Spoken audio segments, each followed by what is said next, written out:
alegria poder estarmos juntos nessa noite e poder ouvir cada testemunho. Creio que se nós fôssemos falar das bênçãos que Deus tem derramado sobre as nossas vidas, nós passaríamos a noite e talvez ainda não seria suficiente para proclamarmos tudo aquilo que o Senhor tem feito em nossas vidas, né? O Senhor é bom em todo o tempo, bom é o nosso Deus. Queridos, nesse momento nós estaremos dando início a uma nova série de mensagens, mês de maio, o mês da família, e durante esse mês nós estaremos falando sobre a fé que opera em nossas famílias, né?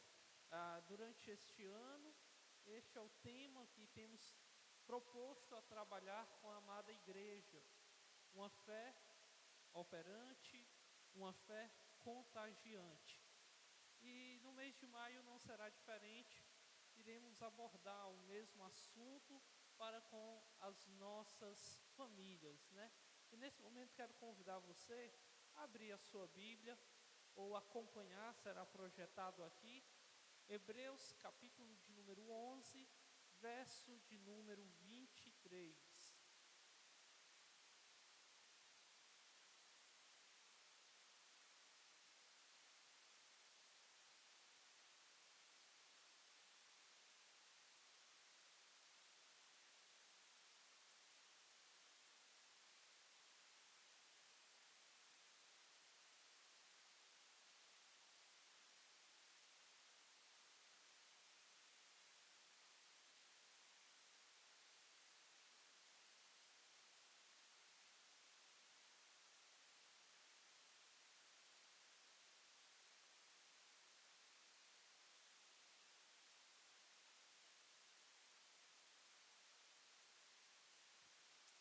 Amém ou misericórdia?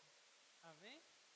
Hebreus capítulo de número 11, verso 23 diz: pela fé, Moisés, assim que nasceu, foi escondido por seus pais durante 3 meses, pois viram que o menino era belo e não temeram o decreto do rei. Vamos ler mais uma vez? Todos juntos, a uma só voz? Vamos lá? Pela fé, Moisés, assim que nasceu, foi escondido por seus pais durante 3 meses, pois viram que o menino era belo e não temeram o decreto real. Vamos orar mais uma vez? Curva sua cabeça, feche seus olhos. Pai, graças te damos, Senhor, pela Tua palavra. A Tua palavra que é luz para o nosso caminhar, lâmpada para os nossos pés. Senhor, te pedimos que nesse momento o Teu Santo Espírito nos auxilie a aplicar Tua palavra em nossos corações, ó Pai.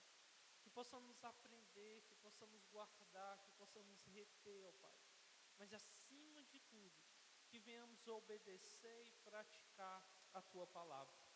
Nos ajuda, ó Deus, nesse momento, a compreendermos aquilo que o Senhor tem a nos dizer. É isso que nós oramos e te damos graças em nome do nosso Senhor Jesus. Amém.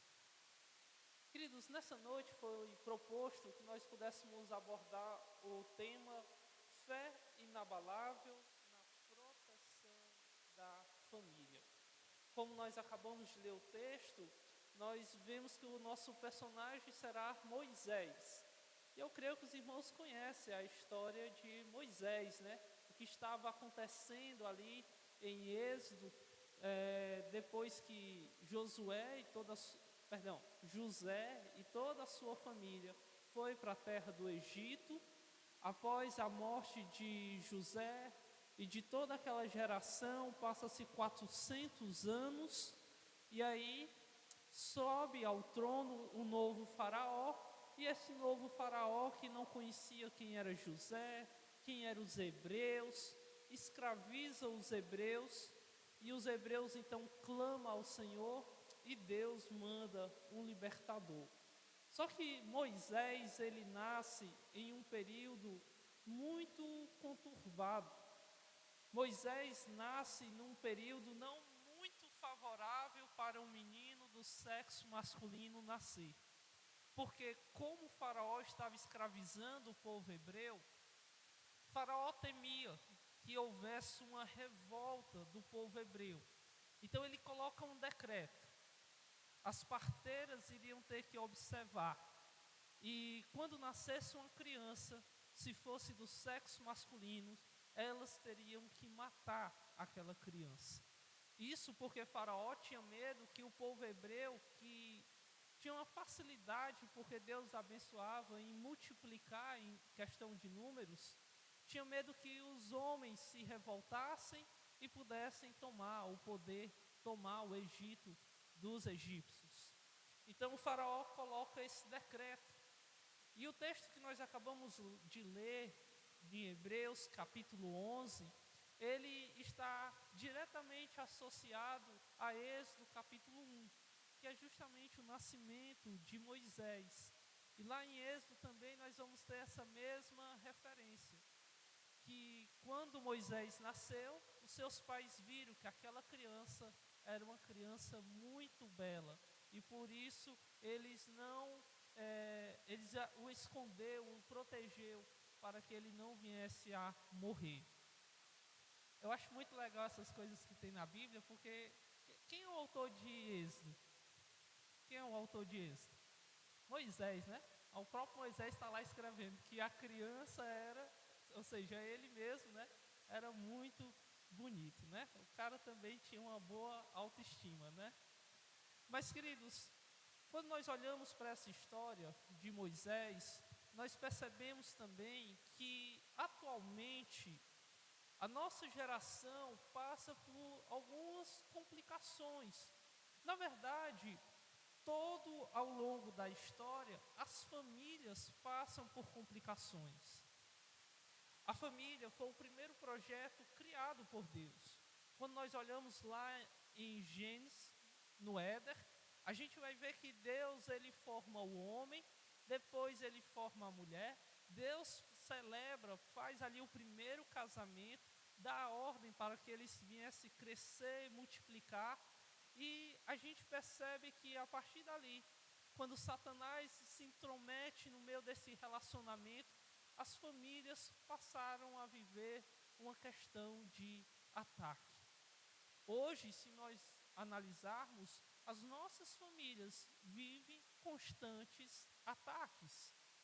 Hoje, as nossas famílias sofrem diversas pressões, sejam elas filosóficas, sejam elas no sentido moral, o moral no qual as pessoas dizem, olha, não existe uma verdade absoluta, aquilo que muitos crerem ser verdade não necessariamente precisa ser verdade para mim.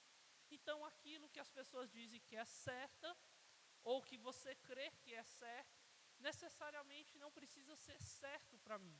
Eu posso viver a minha vida como bem eu entendo. Como bem um pastor disse aqui no domingo, né? Tem algumas pessoas que até dizem assim, ninguém deve se intrometer na minha vida, porque ninguém paga os meus boletos, né? Então, eu tenho o direito de dizer, ditar como devo viver. E este mundo que prega esta questão tão forte, filosófica, ideológica, de um moral não tão correto, tem chegado nos nossos lares, tem atacado as nossas famílias. E hoje, cada vez mais, temos visto as nossas famílias reféns de alguns ataques. Quer ver um exemplo? Eu gosto muito de assistir séries, filmes. E, gente, hoje não existe um filme ou uma série que não vai defender nenhuma visão ideológica. A não ser que seja um filme gospel. Aí lá você não vai ter nenhum casal homossexual, homoafetivo. Lá você não vai ver nenhum tipo dessas questões de uma família não tradicional, como o mundo hoje prega. Hoje, se o homem quiser e ele conseguir sustentar, ele pode ter 2 famílias, qual o problema? O que importa é o amor. Se a mulher quer ter 2 maridos, qual o problema? O importante é ela cuidar dos dois maridos. O que vale é o amor, o afeto. Deixem serem livres, deixem viverem o amor. Se um homem gosta de outro homem, qual o problema? Se uma mulher gosta de outra mulher e quer constituir família, qual o problema? É esta a visão do mundo. Mas quando nós olhamos as Sagradas Escrituras e nós olhamos o projeto que Deus tem para as famílias, nós percebemos que não é esta a visão de Deus para as famílias. E cada vez mais, queridos, precisamos defender as nossas famílias. A cultura, a sociedade tem elevado o nível de ataques. E nós precisamos aprender a defender as nossas famílias. E como eu disse, esses ataques não vêm de hoje. Esses ataques não são algo novo. Esses ataques contra a família vêm há muito tempo atrás. E também não irão terminar hoje e agora. Irão continuar futuramente. Por isso nós precisamos aprender a defender a nossa família, a proteger nossa família, e precisamos ensinar os nossos filhos também a amarem, a guardarem e a proteger as suas famílias. Hebreus 11, verso 23, nos leva a voltar ao momento em que os pais de Moisés, Amram e Joquebede, tomaram uma decisão corajosa. Vamos quebrar esta lei. Mais vale obedecer a Deus do que aos homens. Vamos proteger este menino. Vamos guardá-lo, este menino. E eles foram motivados não pelo medo, mas o próprio autor de Hebreus vai nos dizer que eles foram motivados pelo quê? Pela fé. Pela fé que eles tinham em Deus. Pela fé que eles tinham que Deus constituiu aquela família. Pela fé que eles tinham que foi Deus que deu aquela criança a eles para ser um canal de bênção. Pela fé, eles guardaram, eles escolheram proteger a sua família. Como nós temos escolhido proteger as nossas famílias? O que tem nos levado a desejar e ansiar guardar as nossas famílias? Ou melhor, como temos guardado, protegido as nossas famílias diante deste mundo no qual nós vivemos hoje, nos nossos dias? Bem, olhando para o texto, nós podemos aprender pelo menos 3 coisas que foram essenciais para que Joquebede e Amram tivessem esta visão de proteger sua família. E a primeira coisa que nós aprendemos com eles é que a fé que enxerga com os olhos de Deus. Eles tiveram a fé que enxergam com os olhos de Deus e por isso decidiram guardar Moisés, proteger a sua família. Quando nós olhamos o verso 23, vai dizer assim: porque viram que a criança era formosa. Aí a versão NVI. Na versão Almeida 21, que nós acabamos de ler, diz: pois viram que o menino era belo. Joquebede e Amram, eles entenderam que precisavam proteger a família. Eles olharam para aquele menino, e quando o texto diz que eles viram que aquele menino era bonito, que aquele menino era belo, estava dizendo muito mais do que simplesmente a sua aparência física. Estava dizendo num sentido muito mais além do que somente olhar: olha que criança bonita, que criança bela. Hoje nasceu a filha do nosso querido pastor Ivo, né? A Elizabeth, a Lisa. E aí ele postou lá a foto, como todo pai orgulhoso, mãe orgulhosa, assim que o bebê nasce, né? Posta a foto e todo mundo lá comentando: que criança bonita, parabéns, criança bela. Queridos, eu vou falar aqui algo, vou ser bem sincero com os irmãos. Uma criança recém-nascida, eu não consigo. A gente disse que é só no dia que eu tiver o meu filho, aí eu vou dizer que ela é bonita, né? A criança recém-nascida, eu não consigo ver beleza na criança, né? Eu não consigo ver, olha que criança bonita, né? Mas Joquebede e Arã olharam para aquela criança, para Moisés, aquele bebezinho frágil, recém-nascido, tão pequenino. E o texto diz que eles acharam bonito, belo.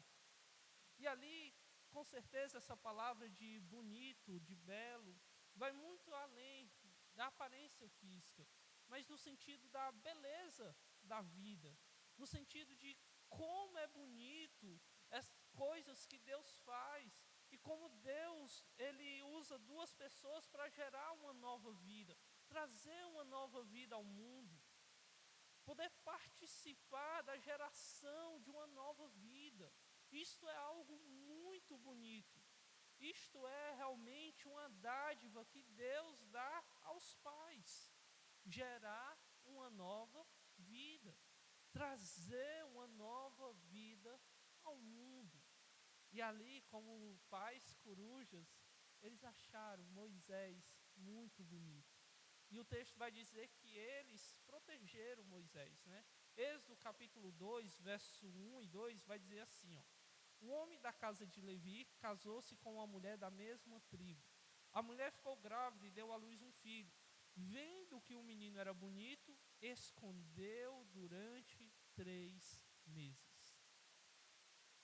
Queridos, Joquebede e Arã, eles olharam com os olhos da fé.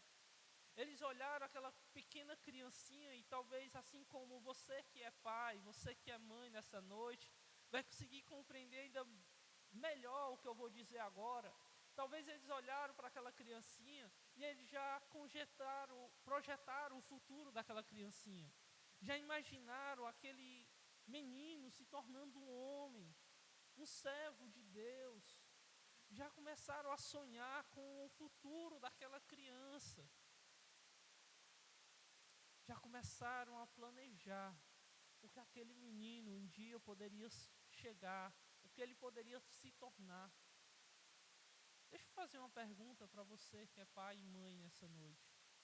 Você tem olhado para os seus filhos com os olhos da fé? Você tem olhado para os seus filhos e tem sonhado com aquilo que eles podem chegar no futuro, com o potencial que eles podem alcançar, com homem ou mulher de Deus que eles podem se tornar um dia? Você tem enxergado na sua criança a importância desta vida neste mundo? O propósito no qual Deus a trouxe a este mundo? Você tem olhado para o seu filho e você tem orado e pedindo a Deus que dê sabedoria para que essa criança não venha se desviar dos caminhos do Senhor, mas possa se tornar um grande homem ou mulher de Deus?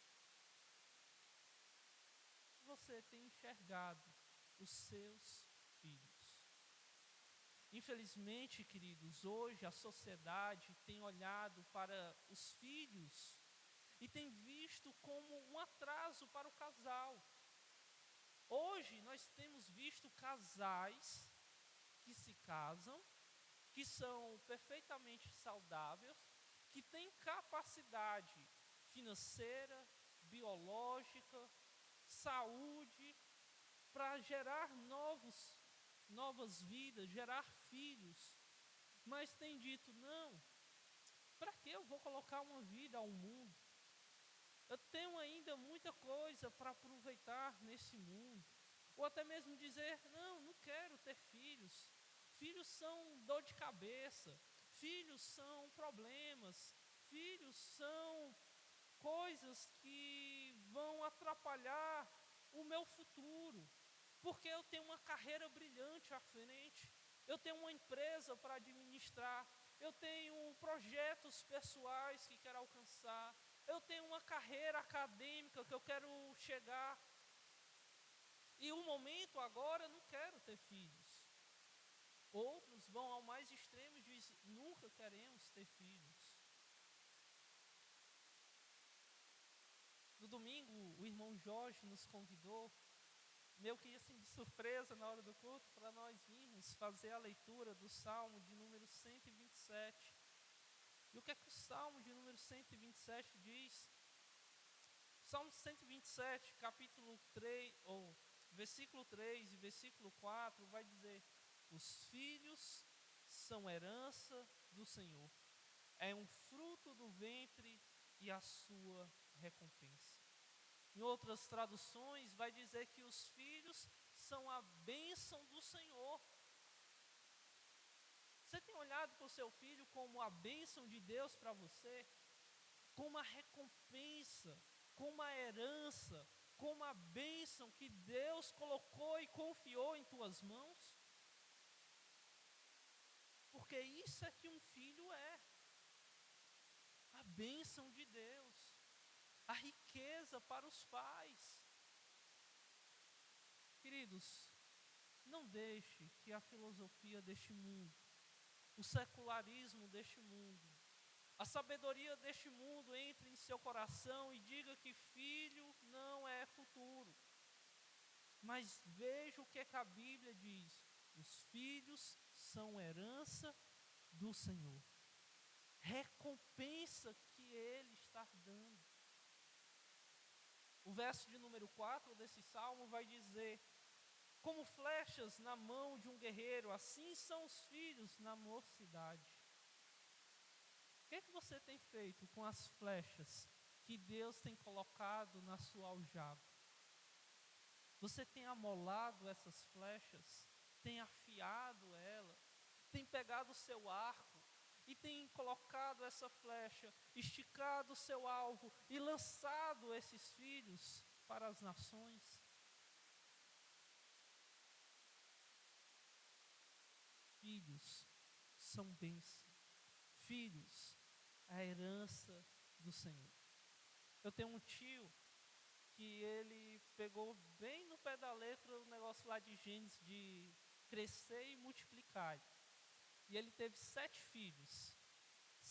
Ele teve 2 casamentos, um antes de ser cristão e outro depois que ele se converteu, que ele já tinha largado a primeira esposa, ele se casou de novo.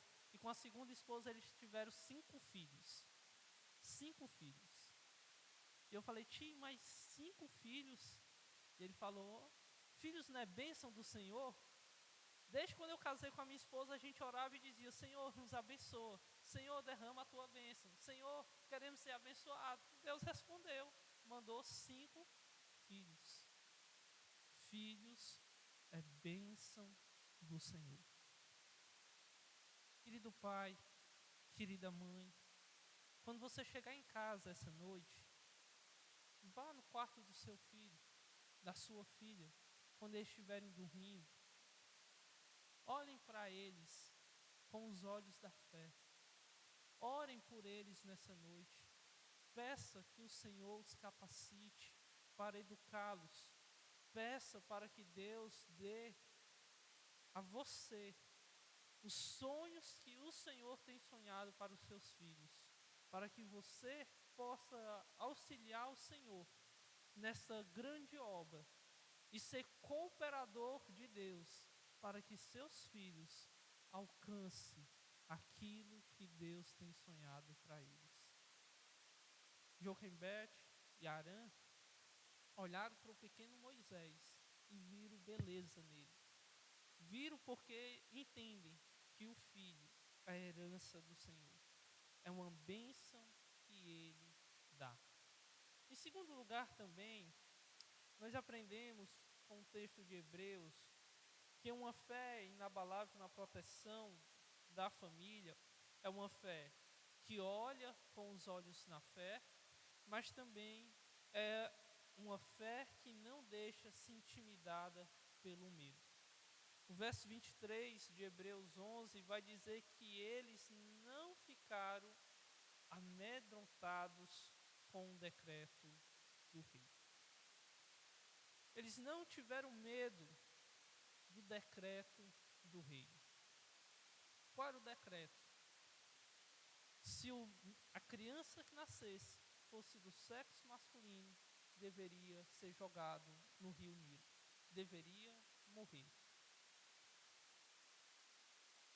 As parteiras, ao ouvir esse decreto, elas começaram a enganar o rei. Toda vez que elas iam fazer o parto, chegava lá que era menino, aí elas voltavam e diziam: olha, as mulheres hebreias, elas são muito fortes, elas têm muito vigor, e quando nós chegamos na hora do parto, elas já têm a criança, e não tinha como a gente dizer que a criança nasceu morta, não tinha como a gente matar o bebê. E aí o rei, Faraó, ele coloca um decreto muito similar com aquele que Herodes colocou, de matar os meninos do sexo masculino de 2 anos para baixo. Lembra que Herodes fez esse decreto? Quando os reis magos passaram e falaram: olha, viemos adorar um novo rei. E aí Herodes falou: vão lá, encontrem, porque ele não nasceu aqui, ele não nasceu nesse palácio. Mas vão, encontrem o novo rei, o rei dos judeus. E quando vocês encontrarem ele, vocês voltem e me digam onde ele está, que eu quero ir lá para adorar o rei. Queria nada, ele queria matar Jesus. E aí Deus revela isso para os magos, revela isso para José e para Maria. E aí os magos não voltam pelo mesmo caminho. E Herodes então manda o decreto que deveria morrer todos do sexo masculino de 2 anos para baixo. E aí Deus revela isso para José, e José pega Maria, pega o menino Jesus e fogem, desce para o Egito. E ali eles vão ficar por um período protegidos. Depois, quando passa esse problema, Deus chama eles de volta e aí eles vão para Nazaré. O que nós aprendemos tanto com Joquebede, com Arã, como com José e Maria? Que todos eles, para proteger a sua família, não tiveram medo. Não se deixaram intimidar com os decretos reais. Eles entenderam que se fosse necessário, se tivesse que enfrentar o rei, enfrentaria para proteger as suas famílias. Conta-se uma história que durante a Segunda Guerra Mundial, em meio aos bombardeios em Londres, uma mãe cobriu os seus filhos com o seu próprio corpo. Ela jogou as crianças dentro de uma trincheira e se jogou em cima das crianças para tentar proteger dos bombardeios. Mais tarde, um jornalista que cobria a guerra soube desse relato, foi até essa mãe e perguntou: você não teve medo? E ela respondeu: claro que tive, mas o amor e a fé me motivaram mais do que o medo. Queridos, o amor e a fé devem nos motivar mais do que o medo. A sociedade está aí, a sociedade está desvirtuando os nossos filhos. Os meus filhos estão sendo atacados. Os meus filhos, eles estão, de alguma maneira, por meio das redes sociais ou nas escolas, aprendendo aquilo que vai contra as Sagradas Escrituras. Pai e mãe, não tenha medo do sistema. O amor e a fé devem motivá-los, vocês. Vocês devem buscar ir contra aquilo que está atacando a família de vocês. Quais medos hoje têm paralisado a família cristã? Como a fé em Deus nos fortalece para resistir estes ataques, estes dados inflamados que Satanás tem jogado contra as nossas famílias. Educar os filhos é muito mais do que transmitir valores, irmãos. Educar é muito mais do que transmitir uma sabedoria sapiensiense. Educar é a missão de transmitir a fé. É a missão de ensinar aos nossos filhos o valor de Deus. É a missão de ensinar os nossos filhos a amar a Deus. Os pais de Moisés se arriscaram e essa causa ainda se faz necessária nos dias de hoje.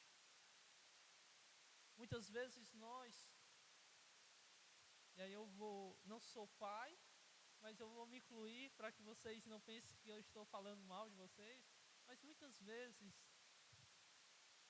os pais hoje têm jogado a responsabilidade. Joga a responsabilidade para a escola. A escola educa. Joga a responsabilidade para a igreja.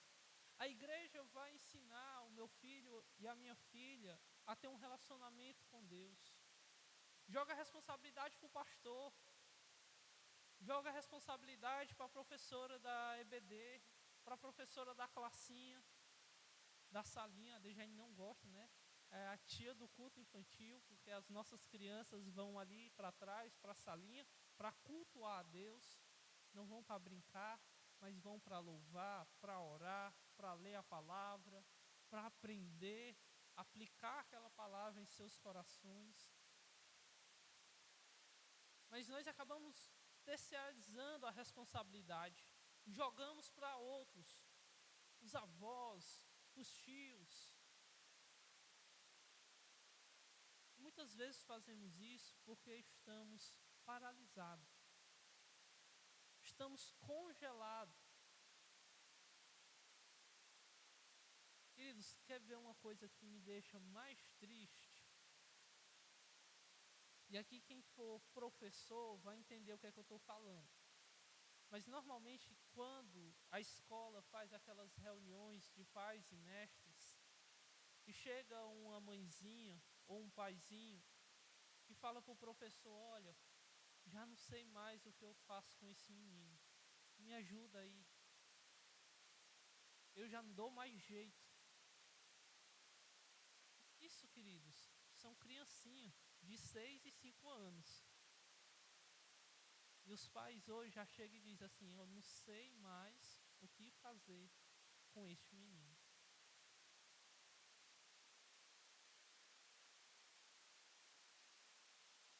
Que futuro será as próximas gerações?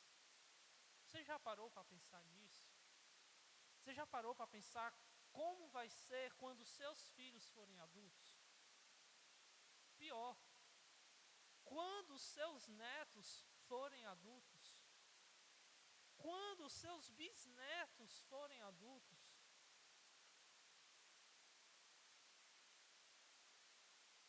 Queridos, não podemos nos paralisar diante do medo. Não podemos nos deixar intimidar pelo medo. Devemos buscar sabedoria na palavra do Senhor. Buscar no Senhor. Precisamos buscar as rédeas dos nossos filhos e ensiná-los a amar a Deus, amar a sua palavra. E se preciso for, enfrentar o sistema. Ser pais nos dias de hoje é um grande desafio mesmo. Mas nós não podemos ceder aos princípios deste mundo. Lembra que foi que aquela mulher disse para o repórter? Eu tive medo das bombas, mas o amor e a fé foram muito maior. Em terceiro e último lugar, para protegermos as nossas famílias, a fé inabalável na proteção da família é uma fé que enxerga com os olhos de Deus, é uma fé que não se deixa intimidar pelo medo e é a fé que age com sabedoria e obediência. O texto de Hebreus vai dizer que foi escondido por 3 meses. Durante 3 meses, Joquebede guardou ali Moisés. E, queridos, eu fico imaginando e pensando como foi difícil esse momento. Aqui quem é pai, quem é mãe, ou quem é vizinho de uma casa de um recém-nascido, sabe que uma criança até os 3 meses, ela chora por tudo. Porque é a maneira dela se comunicar. Ela ainda não sabe falar, ela não sabe dizer quando está com dor, então ela chora. Ela não sabe dizer quando está com fome, então ela chora. Ela não sabe dizer que está suja, que precisa ser limpada, então ela chora. Ela chora todo momento e chora por tudo. Eu fico imaginando, imagina lá Moisés chorando e Joquebede tentando acalentar, calma, ei, não faz barulho. Talvez os vizinhos escutando o choro do recém-nascido e vindo lá, ei, tem uma criança aí, ó, a gente vai te denunciar para o conselho tutelar, tem uma criança aqui, estamos ouvindo o choro. Mas Joquebede, ela agiu com sabedoria.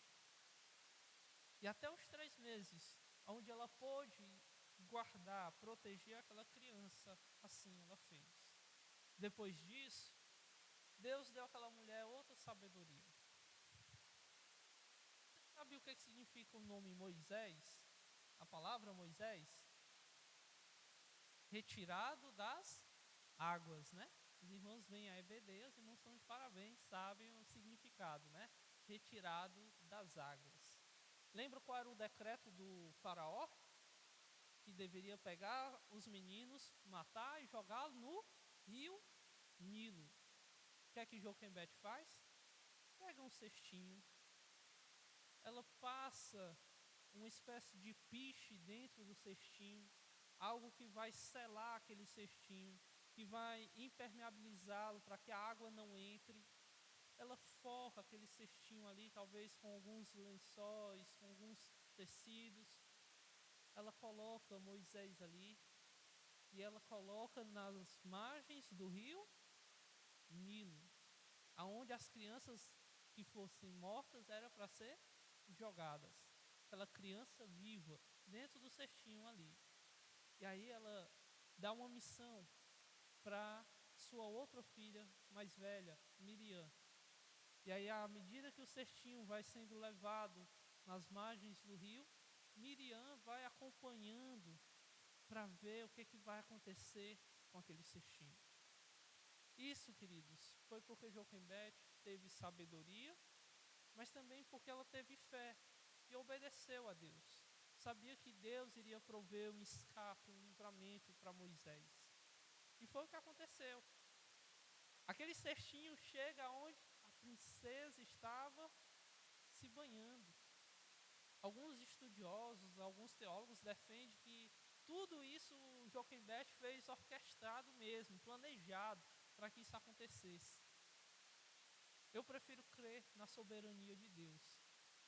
Deus dá escape quando nós obedecemos a Ele, quando nós temos fé nele.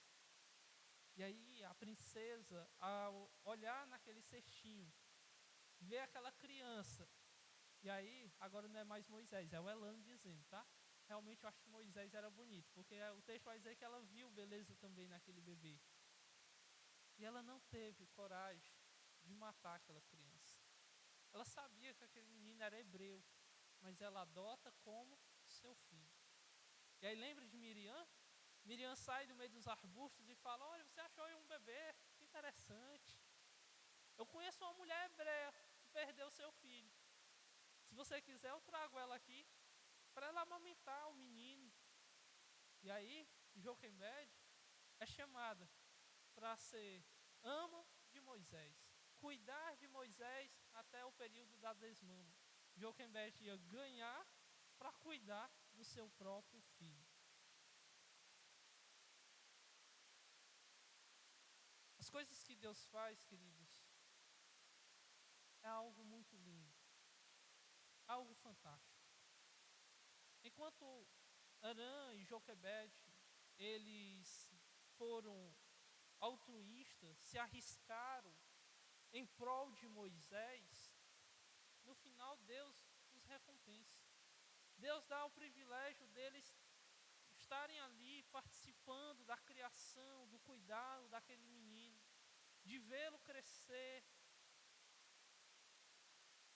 Deus dá oportunidade para eles verem no que os filhos deles iria mais na frente se tornar um príncipe no meio do Egito, alguém que iria adquirir sabedoria egípcia, alguém que iria ter um aprendizado na cultura, na filosofia, alguém que estava se preparando para futuramente ser o líder do povo e ser o libertador do povo daquela escravidão.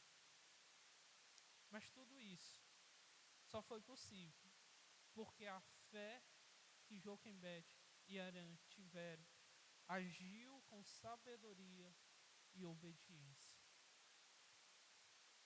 Nós aprendemos, queridos, que Deus, Ele faz infinitamente mais do que nós podemos pedir e imaginar. Deus age de uma maneira tremenda em favor daqueles que obedecem a Ele. Como eu disse, vivemos em um momento difícil. Mas se nós olharmos para a história, todos os momentos são difíceis. Por isso, precisamos olhar para os nossos filhos com os olhos da fé. Por isso, nós não podemos deixar o medo nos paralisar. E por isso, precisamos ter uma fé que age com sabedoria e obediência para educar, para ensinar, para preparar os nossos filhos para se tornarem bênçãos e flechas que vai alcançar as nações na mão do Senhor.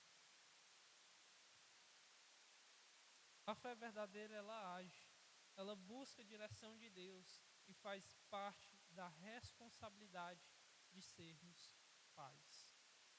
Proteger a família exige ação, oração, diálogo, ensino da palavra, limites, vigilância espiritual. Como nós temos feito cada uma dessas ações com os nossos filhos? Como nós temos deixado a fé ser o combustível nas nossas atitudes para agradar a Deus e ensinar os nossos filhos a terem uma vida que agrada ao Senhor? Para concluir, gostaria de refletir com os irmãos em algumas perguntas, algumas questões. São as decisões que você precisa tomar hoje para proteger sua família pela fé? Quais são as ações que você precisa tomar? Sexta-feira na Unipib, nós estávamos aqui aprendendo sobre Neemias e a construção, a restauração dos muros de Jerusalém. E como Deus usou Neemias ali para liderar o povo e levantar os muros e tampar todas as brechas nos muros. E eu pergunto, como você, pai e mãe, tem tampado as brechas na sua casa? Como você, como líder, na sua casa, tem ensinado os valores éticos, morais e bíblicos para os seus filhos? Que tipo de legado você tem deixado? Como tem protegido espiritualmente a sua casa?